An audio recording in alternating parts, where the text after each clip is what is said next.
모든 방패는 하나님의 것이며 그는 높임을 받으시리로다. 아멘. 먼저 시간 잠시 광고하겠습니다. 오늘은 이제 금요 축복기도의 마지막 시간입니다. 여러분들께서 다 함께 나오셔서 하나님 이 은혜 가운데 동참하시고요. 또 내일은 특별 새벽 기도회가 없습니다. 그리고 명절이 지나고 그 다음 주부터는 또 바로 이어서 특별 새벽 기도회가 또 진행됩니다. 여러분들이 날짜를 확인하셔서 온 가족이 함께 기도하는 일에 힘쓰시는 우리 중기총성교회 모든 우리 가족들이 되었으면 좋겠습니다. 오늘 우리가 읽은 이 시편은 구체적으로 어떤 배경에서 기록되었는지는 정확하게는 알 수가 없습니다. 그러나 이 많은 학자들이 뭐라고 이야기하냐면 다윗이 그 오벳 에돔에 있던 법궤가 이제 예루살렘으로 들어가 성소에 들어가는 그 장면에서 이 노래가 불려지고 이 시가 지어졌다라고 추측을 하고 있습니다. 그래서 시편 47편에서는 하나님이 온 세상을 통치하시는 다스리시는 최고의 지배자이시며 주권자이심을 노래하고 있습니다. 특별히 이 시는 세 부분으로 나누어지는데요. 1절부터 4절까지는 하나님께서 이스라엘의 왕이 되심을 찬양을 하고 있습니다. 그리고 5절부터 6절까지는 그 하나님께서 온 땅의 왕이 되심을 선포하고 있습니다. 그리고 7절부터 9절까지는 하나님께서 온 땅을 다스리시는 그 모습을 보여주고 있습니다. 먼저 1절에서는 이 시편 기자는 그 만민을 향하여 모든 사람들을 향하여서 손바닥을 치고 즐거운 소리로 외치라라고 이야기를 하고 있습니다. 손바닥을 친다라는 것은 박수를 친다라는 의미죠. 박수를 친다라는 것은 왕의 등극을 지금 환영하고 기뻐하고 높이고 있는 행동을 의미하고 있습니다. 그래서 박수를 치며 즐거운 소리로 하나님께 외칠지어다라고 이 시편 기자는 선언을 하고 있습니다.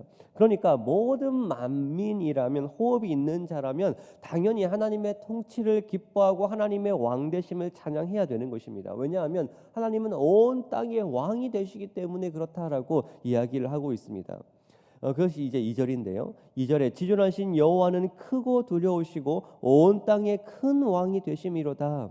이 2절에서 왜 하나님을 찬양해야 되는가 세 가지로 이야기를 하고 있습니다. 첫 번째로는 하나님께서 지존하신 분이시기 때문에 그렇다는 것입니다. 지존하다라는 것은 가장 높으시고 지극히 높으신 분이시다라는 의미입니다. 하나님 위에 다른 존재가 없는 거예요. 그러니까 모든 궁극적인 찬양은 하나님을 향하여 되는 것입니다.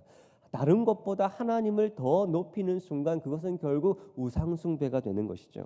그리고 하나님을 찬양해야 되는 두 번째 이유는 하나님은 두려운 분이시다라는 것입니다. 여기서 이 두려움이라는 것은 우리가 하나님을 대할 때 피조물이 느끼는 감정을 의미하는 것입니다. 두렵다라는 것을 다른 말로 하면 경외하다라는 말인데요. 이 경외하다, 하나님을 두려워하다라는 것은 어떤 두려움인가? 칼빈이 말하기를 이 경외하는 이 마음은 하나님을 두려워하는 마음에서 오는 이 사랑이다라고 이야기를 하고 있어요. 그러니까 두려움과 이 사랑이라는 감정이 동시에 있는 감정이 하나님을 경외하는 것입니다. 이 두려움과 사랑은 전혀 다른 말 같아요. 전혀 어울리지 못하는 말 같은데 이것이 하나님 안에서 이 두 감정이 만나는 것입니다. 그래서 시편 2편에서도 여호와를 경외하며 섬기며 떨며 즐거워하라라고 이야기합니다. 하나님을 떨며 두려워하며 동시에 즐거워하라, 기뻐하라라고 이야기를 하고 있는 거예요. 하나님은 두려운 분이시지만 하나님은 높으셔서 우리와 다른 두려운 분이시지만 그러나 그 하나님이 동시에 우리의 사랑의 대상이 되시는 거예요. 그 두려우신 그분이 우리의 사랑의 대상이 될 수 있는 이유는 하나님은 우리의 왕이시지만 그 하나님께서 동시에 우리의 아버지 되시기 때문에 그런 거예요. 하나님과 우리와의 그 관계 때문에 우리는 하나님이 두렵지만 하나님은 두려운 분이시고 높으신 분이시지만 그 하나님을 동시에 우리는 사랑하고 기뻐할 수가 있는 것입니다. 그래서 우리는 하나님을 찬양해야 되는 거예요. 그리고 마지막으로 하나님을 찬양해야 되는 이유는 하나님께서 온 땅의 큰 왕이 되시기 때문에 그렇다라고 이야기합니다. 그냥 온 땅의 왕이 아니라 온 땅의 지극히 큰 왕이시다라고 이야기합니다. 하나님이 왕 중의 왕이시여 온 땅을 동시에 실제적으로 다스리시는 분이 하나님이시기 때문에 하나님을 찬양하라라고 이야기합니다. 그렇기 때문에 모든 만민은, 모든 피조된 호흡이 있는 모든 사람들은 하나님을 찬양해야 되고 하나님을 경배해야 되고 하나님을 기쁨으로 섬겨야 되는 것입니다. 그런데 오늘 시편 기자는 모든 사람을 향하여 하나님을 찬양하라라고 이야기하지만, 그러나 실제적으로는 모든 사람이 다 하나님을 찬양하지는 않습니다. 그러면 누가 하나님을 찬양하고 기뻐할 수 있는가? 오늘 시편 기자가 하는 말은 하나님의 택한 백성만이 하나님을 참되게 기뻐하고 하나님을 참되게 찬양을 할 수가 있습니다. 그래서 특별히 지금 하나님을 찬양하라, 하나님을 높이라라는 이 요구를 이 시인은 이스라엘 백성들을 향하여 선포하고 요구를 하고 있습니다. 그러면 다른 민족들 중에서도 왜 이스라엘이 하나님을 특별히 찬양을 해야 되는가? 3절과 4절에서 설명을 하고 있습니다. 3절에 여호와께서 만민을 우리에게, 나라들을 우리 발 아래 복종하게 하시며 라고 이야기합니다. 이스라엘이 하나님을 찬양해야 되는 이유는 다른 것에 있는 것이 아니라 하나님께서 이스라엘에게 행하신 그 역사 때문입니다. 특별히 어떤 역사를 말하고 있냐면 이스라엘 역사 중에서 출애굽 역사 그리고 가나안 정복을 이야기하고 있습니다. 하나님께서 이적과 기사로, 하나님께서 놀라운 이적으로 애굽에서 이스라엘 백성들을 구원해 내시고, 그리고 또 가나안 족속을 멸하셔서 이스라엘 백성들에게 약속하신 그 땅을 주셨다라는 거예요.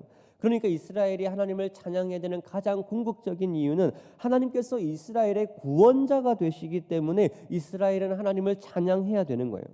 여러분, 우리가 하나님을 찬양해야 되는 마땅한 이유는 무엇인가요? 하나님께서 우리를 지으셨기 때문이기도 하지만, 그러나 동시에 하나님께서 우리를 택하여 부르시고 구원하셨기 때문에 우리는 하나님을 찬양해야 되는 것입니다. 우리가 어떠한 현실을 경험하는가와 상관없이 변하지 않는 한 가지 사실이 있는데, 그것은 무엇이냐면 하나님께서 우리의 구원자가 되신다라는 것입니다. 하나님께서 우리를 죄에서 구원하시고 영원한 생명을 주셨기 때문에 우리는 마땅히 하나님을 찬양해야 될 이유를 가지고 있는 사람들이에요. 그리고 이스라엘이 하나님을 찬양해야 되는 두 번째 이유는 4절에서 이야기합니다. 4절에 우리를 위하여 기업을 택하시니 곧 사랑하신 야곱의 영화로다라고 이야기를 하고 있습니다. 원문을 보면 우리를 위한 기업이라는 표현과 그가 사랑하신 야곱의 영화라는 이 표현이 지금 동격으로 쓰여지고 있습니다. 그러니까 우리를 향한 기업과 그가 사랑하신 야곱의 영화가 같은 의미라는 거예요. 우리를 위한 기업이라는 것은 하나님께서 그 백성들에게 가나안 땅을, 그 약속의 땅을 그들에게 주신 것입니다. 그런데 왜 그것을 주셨는가? 하나님께서 그 이스라엘과 맺은 언약 때문이에요. 그것이 이제 그 사랑하신 야곱의 영화라는 표현입니다. 그 사랑하신 야곱의 영화, 야곱의 영화다라는 것은 결국 이 언약적 관점에서 언약을 의미하는 표현입니다. 하나님께서 그 야곱과 언약을 맺으셨다라는 거예요. 아브라함과 언약을 맺으시고 이삭과 언약을 맺으셨다라는 것입니다. 그러면 왜 언약을 맺으셨는가? 이유는 하나밖에 없어요. 하나님께서 그들을 사랑하셨기 때문에 그들과 언약을 맺으신 것입니다. 그들의 모습과 그들의 환경과 그들의 어떠함과 상관없이 하나님께서 그들을 사랑하시기로 작정하셨기 때문에 그들과 언약을 맺으셨어요. 그들을 이 언약을 맺어달라라고 요구를 하기 이전에 하나님께서 먼저 그들을 사랑하시고 먼저 그들과 언약을 맺으셨습니다. 그래서 성경에서 나오는 모든 언약의 특징은 뭐냐면 주권적인 언약입니다. 하나님께서 주권적으로 그들과 먼저 언약을 맺으셨어요. 그래서 이 언약이 은혜인 것입니다. 우리가 하나님을 알기도 전에 하나님께서 그들을 먼저 찾아오셔서 은혜로 주권적으로 그들과 언약을 맺으셨기 때문에 성경에서 나오는 대부분의 언약은 은혜 언약이라고 표현하는 이유가 바로 여기에 있습니다. 그렇기 때문에 우리도 이 은혜 언약 안에 하나님께서 주권적으로 우리를 택하여 사랑하셔서 맺으신 그 언약 안에 우리가 지금 여전히 있는 거예요. 그러니까 우리가 하나님의 백성이라는 의미는 우리는 어떠한 상황 속에서도 하나님을 찬양할 수 있는 이유를 가진 존재라는 것입니다. 여러분, 우리는 어떠한 현실을 만나든지 어떠한 상황 가운데 우리가 처해 있든지 그것과 상관없이 우리는 하나님께서 우리를 사랑하셔서 우리를 먼저 택하시는 이 하나님의 은혜를 받은 사람들이에요. 그래서 우리는 하나님을 찬양할 수가 있습니다. 우리는 하나님을 기뻐할 수가 있는 거예요. 우리가 높아지든지 낮아지든지 성공하든지 실패하든지 건강하든지 아프든지 어떤 상황을 우리가 만나든지 간에 우리는 하나님을 찬양할 수 있는 이유를 여전히 가지고 있는 사람들입니다. 우리는 어떠한 상황들을 만나든지 여전히 하나님을 노래할 수 있는 존재로 하나님께서 우리를 부르신 거예요. 여러분, 여러분들의 일평생 가운데 하나님을 높이고 하나님을 찬양하고 하나님을 경배하는 삶이 되시기를 소원합니다. 그리고 특별히 또 5절과 6절에서는 성전의 왕으로 올라가시는 그 모습을 설명을 하고 있습니다. 5절입니다. 하나님께서 즐거운 함성 중에 올라가시며 여호와께서 나팔 소리 중에 올라가시도다. 이것은 법궤가 예루살렘 성막으로 올라가는 모습을 하나님께서 직접 그 보좌에 올라가시는 그 모습으로 비유하면서 그 모습을 찬양하고 있는 거예요. 그런데 이것은 단순히 법궤가 올라가는 모습 그것만을 찬양하는 것이 아니라 장차 예수님께서 모든 지상 사역을 마치고 그 승천하시는 장면을 미리 내다보면서 노래하고 찬양하고 있는 것입니다. 그렇기 때문에 이 찬양의 요구는 오늘날 우리에게도 여전히 요구되고 있어요. 그래서 6절에서 하고 있는 말이 무엇입니까? 찬송하라, 하나님을 찬송하라, 찬송하라, 우리 왕을 찬송하라, 찬송하라 라는 말을 4번이나 반복해서 기록이 되고 있어요. 그러니까 그 마땅한 하나님의 백성들이 하나님을 찬양해야 될 것을 지금 여기서 강조해서 이야기를 하고 있는 것입니다. 그리고 7절과 8절에서는 이제 그 찬양이 절정에 올라가고 있습니다. 8절에서 하나님이 무 백성을 다스리시며 하나님이 그의 거룩한 보좌에 앉으셨도다. 이것은 법궤가 이제 완전히 그 성소에 안치된 완전히 그 법궤에 들어선 그 모습을 우리에게 보여주고 있습니다. 하나님께서 마치 그 보좌에 앉으셔서 통치를 하시는 장면을 우리에게 묘사하고 있어요.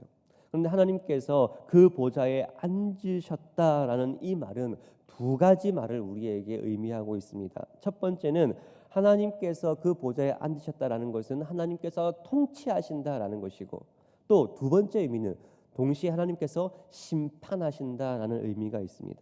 하나님은 누구이신가? 하나님은 이 세상을 실제적으로 지금도 하나님께서 보좌에 앉으셔서 이 세상을 다스려 나가시는 분이시다라는 것입니다. 하나님께서 이 세상의 통치자이십니다. 이 세상을 다스리시는 분은 이 세상의 권세를 가지고 있는 몇몇 사람들이 다스리는 것이 아니라 하나님께서 다스리시는 거예요. 하나님께서 여러분들의 삶을 지금도 통치하시고 지금도 여러분들을 다스리시고 계십니다. 그렇기 때문에 여러분들의 삶은 하나님의 통치 안에 있는 거예요. 그렇기 때문에 우리의 삶은 여전히 안전한 것입니다. 그리고 2번째로는 하나님께서 이 땅을 심판하시는 분이십니다. 하나님께서는 이 땅을 선악간에 심판하시세요. 그리고 마지막 때에 이 심판은 완성이 될 것입니다. 많은 사람들은 이 심판을 이야기하면 이 심판을 두려워합니다. 여러분들이 하나님께서 여러분들을 심판하신다라고 한다면 누가 그 하나님의 심판, 공의로운 심판 앞에서 떳떳할 수가 있겠습니까? 그래서 많은 사람들이 이 심판을 두려워하죠. 그러나 누구나 다 이 심판을 두려워하지만 그러나 하나님의 백성은 이 심판이 하나님이 심판하시는 분이시다라고 할 때 이 심판주는 두려운 말이 아니라 우리에게 소망이 되는 말입니다. 하나님께서 심판을 하신다라는 말은 우리를 향한 심판을 말하고 있지 않습니다. 왜냐하면 우리의 심판은 이미 끝이 났기 때문에 그래요. 우리의 심판은 하나님의 법정에서 이미 그 판결이 무죄라고 내려졌습니다. 예수 그리스도의 그 십자가의 공로에 의지하여서 이미 우리가 의롭다라고 선언이 되었습니다. 이미 심판이 우리를 벗어난 거예요. 우리를 넘어간 것입니다. 그렇기 때문에 우리는 더 이상 이 심판을 두려워하지 않을 수가 있는 거예요. 그렇기 때문에 우리는 이미 심판을 받은 자로서 이미 의인으로서 이 삶을 살아가고 있습니다. 그렇기 때문에 우리가 이 세상을 바라볼 때 이 세상이 불합리해 보이고 과연 하나님께서 이 세상을 다스리시는가 의문이 드는 그 순간에라도 우리는 여전히 소망을 가질 수가 있습니다. 왜냐하면 하나님께서 공의로운 심판자이시기 때문에 하나님께서 마지막 날에 가서는 모든 것을 선악간에 갚으시는 분이십니다. 그렇기 때문에 그 날에 가서 하나님께서는 모든 성도들의 눈물을 씻겨주시고 그 눈물을 기쁨으로 바꿔주시는 그 날이 있기 때문에 그래요. 그래서 우리는 믿음으로 그 날을 소망하며 바라보며 오늘 하루를 하나님의 공의를 신뢰하고 믿으며 우리는 이 땅을 살아가는 것입니다. 그 날을 인내하며 그 날을 기다릴 수가 있는 거예요. 그것을 마지막 9절에서 이야기하고 있습니다. 우리 9절 한번 같이 읽어보겠습니다. 시작. 문 나라들의 고관들이 모이며 아브라함의 하나님의 백성이 되는도다. 세상의 모든 방패는 하나님의 것이며 그는 높임을 받으시리로다. 이것이 시인의 결론입니다. 지금 시인은 마지막 9절에서 하나님의 궁극적인 목적이 성취될 그 날을 바라보고 있는 거예요. 아브라함의 하나님의 백성이 되었다. 모든 나라의 백성들이 아브라함의 하나님의 백성이 되었다라는 거예요. 창세기 12장에서 하나님께서 아브라함에게 언약하셨던 그 언약이 궁극적으로 성취될 그 날을 바라보고 있는 것입니다. 모든 나라의 고관들이 다 하나님을 온 땅의 큰 왕으로 인식하는 그 날을 지금 이 시인이 믿음으로 내다보고 있는 거예요. 그 날에는 하나님의 통치가 완성이 되는 것입니다. 그리고 지금도 우리가 숨을 쉬며 살아가고 있는 이 순간도 하나님의 나라는 그 완성을 향하여 지금 진행을 하고 있는 거예요. 그래서 우리는 믿음으로 그 날을 내다보면서 우리에게 주어져 있는 이 하루를 하나님을 찬양하며 하나님이 허락하신 이 하루를 기뻐하면서 하나님의 통치 아래에서 하나님을 예배하면서 우리가 살아가는 것입니다. 오늘 이 본문은 우리가 왜 하나님을 찬양해야 되는가에 대해서 이야기를 하고 있습니다. 우리가 다 하나님을 찬양해야 된다라는 것은 알지만 그러나 우리는 때로는 하나님을 찬양한다는 그 이유에 대해서 너무나 막연하게 생각할 때가 많이 있어요. 그러나 오늘 본문은 우리에게 하는 말은 무엇이냐면 하나님께서 우리의 통치자 되시고 우리의 구원자 되시고 우리의 심판자 되시고 지금도 우리를 하늘 보좌에서 다스리시기 때문에 우리는 하나님을 구체적으로 찬양할 이유를 가지고 있는 사람들이라고 이야기하고 있습니다.